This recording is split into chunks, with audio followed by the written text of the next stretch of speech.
everyone, I'm Richika Bindra, and this week on #NoFilter, we are talking about the LGBT community and as a teen, how you can go about coming out if that's what you really need and finding your true identity.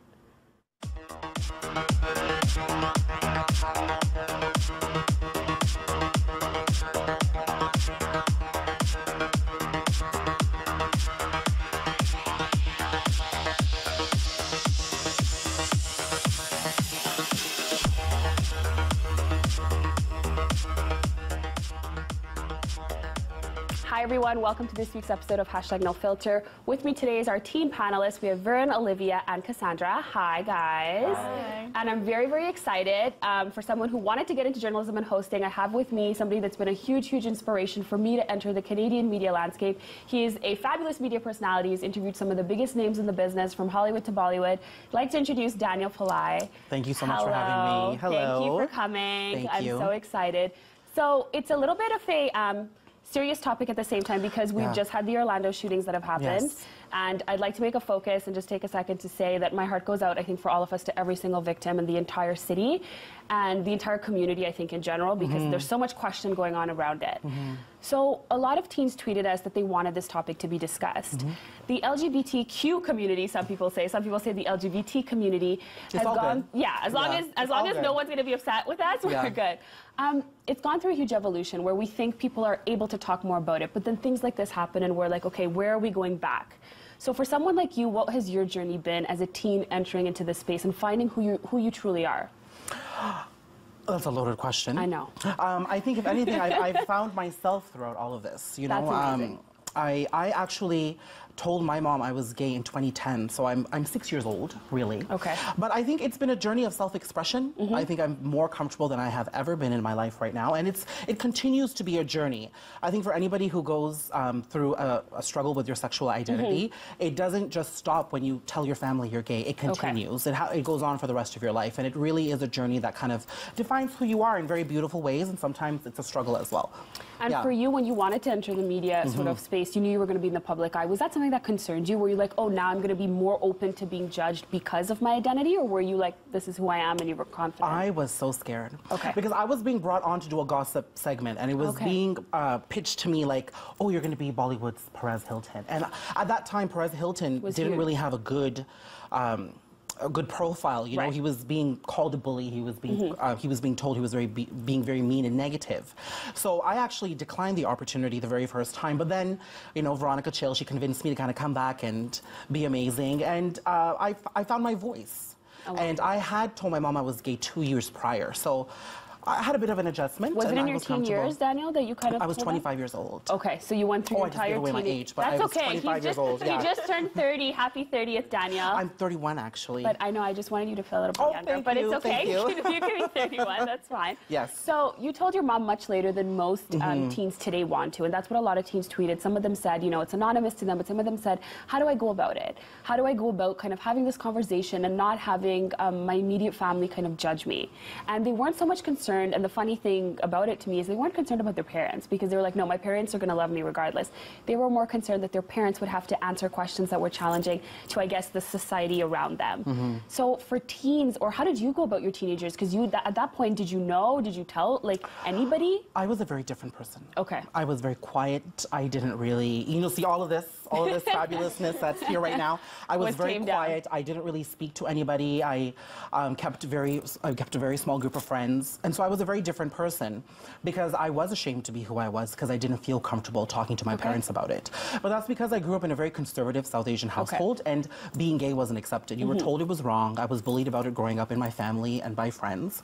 So I think that culture has a lot to do with it. When you're growing up, especially when your parents are there to kind of guide you and support you and show you what life is all about, their culture plays into their ideas and how they raise you and the values they're going to instill in you. So it is cultural, and it is about your parents as much as it is answering uncomfortable questions.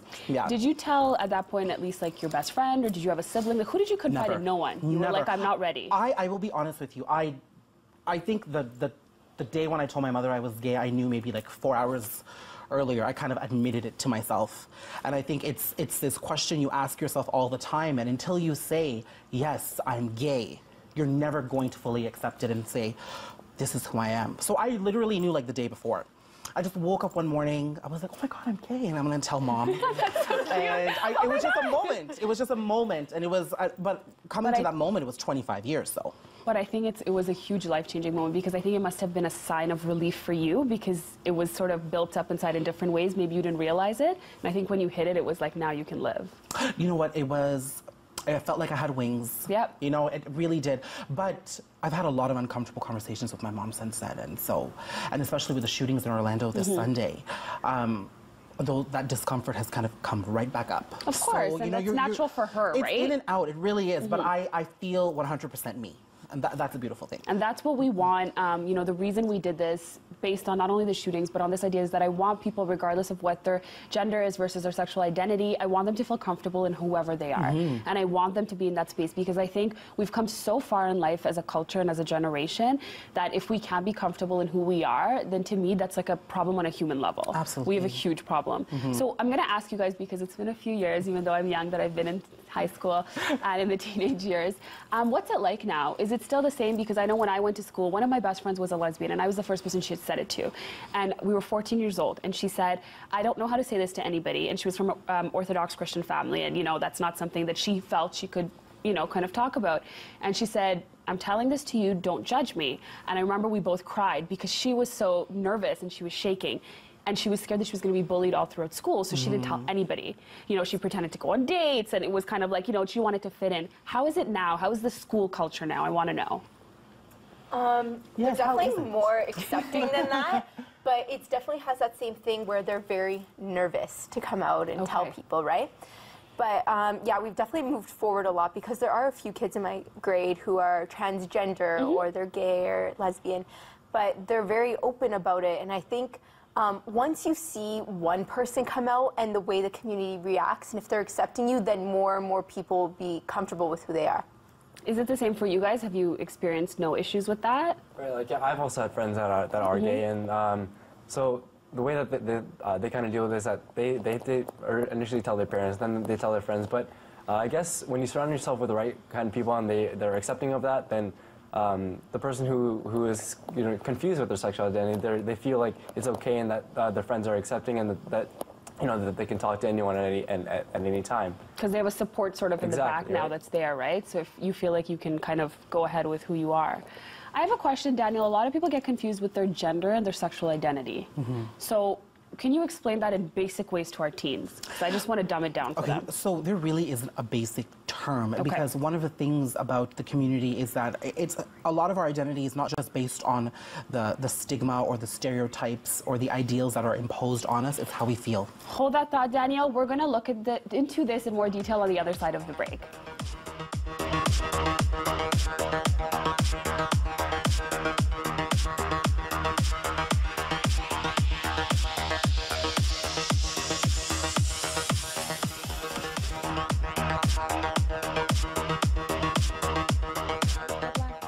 Hi everyone, welcome back. On the other side of the break, we were talking on a very important issue, which I hope Daniel can try to simplify for me, so I won't trouble you too much.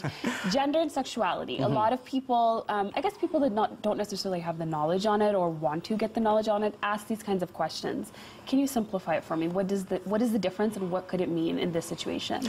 You know, it's a loaded question, but I mean, I can go by my experience, and gender is, as we know, the gender you're assigned to at birth. And many people transition through that, and they change genders depending on how they identify. Sexuality is who you're sexually attracted to, but they can mix. You know, it really, I think the most important thing to realize about the community is that it's how we feel. It's who we believe we are. We change on a daily basis. You know, who I am today, I may not feel like that. I may feel like someone else in 10 years from now. And it's about acknowledging that change, that transition, and that fluidity in your identity. You're constantly negotiating. And it's okay to feel the different changes, yes, right? absolutely. You can be so many different things, and I'll use myself as an example. Like, when I woke up this morning, I felt like a Bollywood actress. Oh my God, which one? I often do on windy days. So my favorite is Madhuri Dixit. You know, I felt like the hair was blowing through my wind and stuff. But you know what? that's just a part of me that I'm acknowledging when I say that, you know? So I think I can identify with being a woman sometimes, and I can definitely identify with being a man, and that's my identity, that's my experience. And there's not much gender or sexuality in there. It's unique to me. It's you, how you're feeling inside. Yeah, it's on a deeper level, right? Yeah. And what about people that say, I'm in transition? So when you meet someone, sometimes they go, I'm in transition. Does it have to necessarily mean that they're doing something to their body, or can it be a transition within them? Like, I always get confused with that question. You know, it's, again, a very individual experience, but I know a lot of people who are going through a transition in their social identity, where they're transitioning to have others perceive them in a particular way, you know, whether they're changing their name or whether they're changing their hairstyle or whether they want to be acknowledged as a different person altogether. And then there are those individuals who are actually going through the physical changes and the gender reassignment, you know, so you can never really know because it is a very sensitive issue. You can never go up to somebody and ask them. It's a very personal question. And what I've always done is, because you never know, you know, I have so many friends. So I never know whether to ask those questions or not, so I just accept people as they are. Which I think is so important as a community message. I think, Daniel, you really hit the nail with that. We should accept people for who they are, regardless of trying to sometimes over-ask and over-pry. If we take people at face value and we take them for genuinely what they're bringing to us in that moment and that vibe and that connection, I think we're hitting a proper, you know, relationship with somebody versus trying to figure out so much more. Absolutely. And when you do that, you will realize that you actually don't really have any other questions to ask them. And you've accepted them, and that's all it is, you know? My question for you that I think is a little bit touchy, but at the same time maybe it's not, so tell me if it's too touchy, is that today there's a lot of and it kind of bothers me, but the people say, okay, well, there's counseling available if you're coming out, or there's counseling available if you're not sure. Why are we getting counseled for something like this? What is there to counsel? Because the word counseling to me, like, I know there's a few high schools in the United States that are, you know, saying we can offer counseling when you're not sure who you are to come out. Why are we counseling? The idea of counseling to me is like there's a problem. Why am I associating this with a problem? Why is this notion still there when we've come so far in terms of science and we know that it is an actual change? You are actually born. Hormones actually do change. There are things going on in your brain and mind. You're not just, something's not just wrong with you, you know, where, like, I remember back in the day they thought, oh, something was wrong with this child. Do a prayer, or, you know, I know in Christianity it used to be, you know, there's a demon on them, or in the Hindu culture, my mom's Hindu, you know, it was like, oh, there's a prayer we can do, something's wrong with them. When we've come so far to realize there's science, why do we still have things like counseling? You know, I remember my parents taking me to a doctor when I was very young because they're like, oh, he's acting like a girl, we didn't know what to do. So they thought it was something physical, but I think when you use the word counsel, the negative connotation is something we assign to it. You know, I went through counseling just before I had told my mom that I was gay too, but I was going through a lot in my life, and that counseling really kind of helped me navigate the complex thoughts and feelings that I had going on in my head. So there was so much noise. How do you filter out all of that and try to realize who you are and what your sexual identity is? It can be very hard. And so I think counseling is a great thing. Now, it depends on the intention of that counseling. If there are parents sending their child for counseling to convince them that they're not gay, then there is a negative connotation to that, I feel.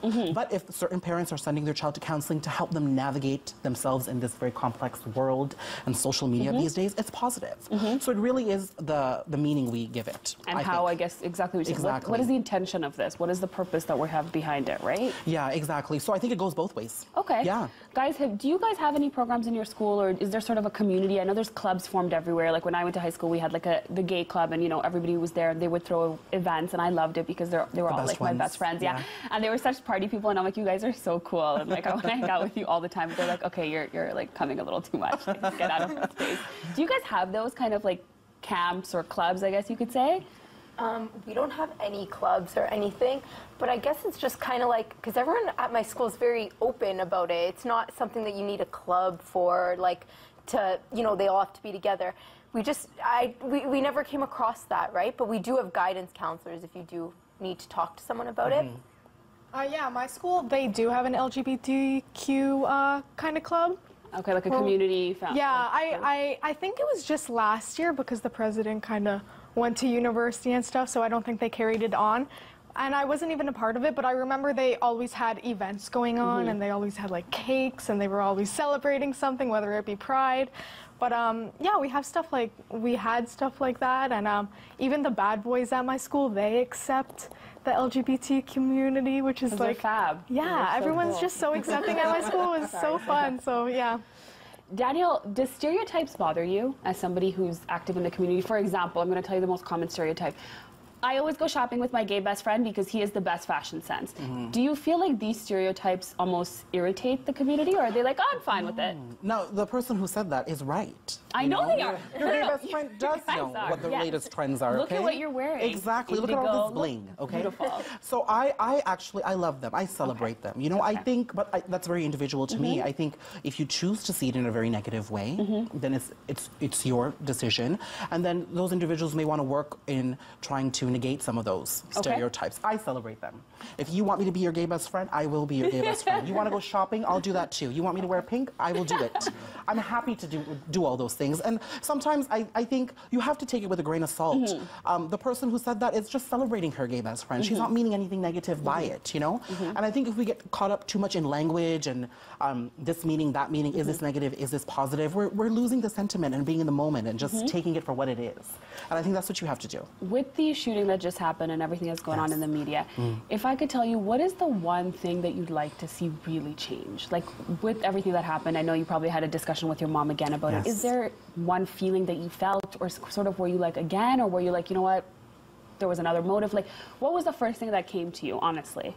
I was devastated. Okay. I was really shaken up by it, and I really didn't know how to feel because I didn't know how it had affected me. I didn't have a personal connection to any of the victims, but they were part of my community, and there was a hate crime put towards them for being gay, lesbian, bisexual, transgendered. I could be at a club with my friend. That could happen to me. You could have been out at, at a club yesterday. Yeah, a hate crime is a hate crime. It could happen anywhere. It could happen at any time of the day.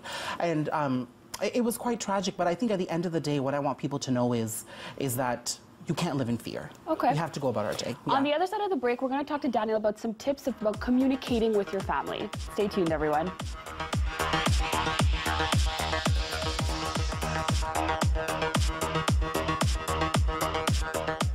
Welcome back, everybody. I'm Richika Bindra, and we are talking with media personality Daniel Pillai about the LGBTQ community. Daniel, really quick, I have a question for you. Family communication. So I know you touched on it at the start of our segment. So, you know, in your situation, you woke up, you realized where and how you felt. And was it a few days later you spoke to your mom about it? I spoke to her. I spoke to my sister the day after, and then I spoke to my mother, I think, that evening. So for a teen, let's say right now, who's watching and is in the midst of saying, okay, I've realized either I'm, a transgender or, a lesbian or whatever it is, I want to tell my parents my identity. Yes. Is there sort of, I know it's odd to say like a process, but what would you recommend from maybe, I guess, you've heard experiences from your friends, you've heard experiences from, I'm sure, people all over the country. What do you recommend for these young teens? Because they're at a vulnerable stage, Yes, right? very vulnerable. And sometimes they go through that stage very, very early on in their life. I think you have to approach the family member you feel the most comfortable with. Okay, that's good. Whether it's your mom, whether it's your dad, a cousin, your grandmother, or your sibling, go to the person you feel the most comfortable with. Because chances are you're going to have the best conversation with them. It will be a productive conversation, and you will probably, it wouldn't be as traumatic as you would probably expect it to be. Yes. And I think having individual conversations is important. To sit down there and speak to all your family members at once could be very overwhelming, especially if you're coming from a very conservative household. So that's the best piece of advice I could give. And then the second is to be patient and be very understanding of your parents. They have grown up, well, my mom and dad, they were in their 50s. They grew up in a very conservative island in Fiji, all these miles away, and they grew up learning about life in one particular manner. I can't have them unlearn that in a 5-minute conversation. No, you can't. You can. So I think if you go to the table with that understanding, you can work with your parents, if you're fortunate enough, and they can be part of that conversation with you. Be open to talking to them. I'm teaching my mom every day. I'm teaching my mom every day about the community, and she's learning. And you have to be willing to talk about it. And you know what I like, Daniel, that you're one of the few people that have said that, is that we need to sometimes go in understanding the other person. And it's right, at 45 or at 50, can we change their view? Maybe not right away, not in that 2 seconds that we say something. And if we, I know it's an emotional phase for that person going through it, but I think if we take that going into the conversation, we know a little bit what to expect, and to kind of have the patience. And every day you're teaching people, right? Yeah. As a community, you guys are learning and growing yourselves. Exactly. And a quick example is, my mom didn't know what being gay meant. Okay. She had no idea what it was to be gay or lesbian until she moved to Canada. So that's just an example of how much education sometimes your parents need about the situation. She gave birth to a child and she suddenly doesn't understand him. You know, so you have to be patient, and I think patience is key. And so when you told your sister, was she the most understanding? Oh, she was so happy. Aww. Why wouldn't you want a gay brother? Like, seriously. He's so cool. She looks amazing. Her hair is always on point. She's always wearing the right lipstick color. Like, Daniel, is my lipstick color okay? It's You didn't amazing. approve it. It's Okay, I just want to amazing. make sure. It's like, you don't she was cool, you know, but she grew up with the dialogue all around her. It's normal for my sister, you know? And I think she's cool in her friend crowd, too, because she's got a gay brother. Yeah, it's like I've got the cool gay brother who's like a famous media personality. No big deal at all. Okay. Do you guys have any specific questions for Daniel before I get into my surprise question for him? Yeah, I had one. So for a teen who wants to come out to their family, we've talked a lot about, you know, coming out to a family member. After you come out to your family, is it just like smooth sailing from there, or is there the whole other struggle of now I need to come out to my friends, my coworkers, and everyone else? I think that struggle does definitely continue. You know, coming out to your family is something you're going to do for the rest of your life. You know, every time someone asks me about my sexuality, it's kind of like coming out all over again. When you have to answer those questions, it puts you back in that space and you have to work through it. So it is a struggle. And I think if you're willing to go through that struggle, you'll be good. But I think if you surround yourself with the right people, it's awesome. Daniel, do you ever think we'll come to a point where this won't even be, in a way, a discussion? Because it's like, I hope you're so. straight, you're gay.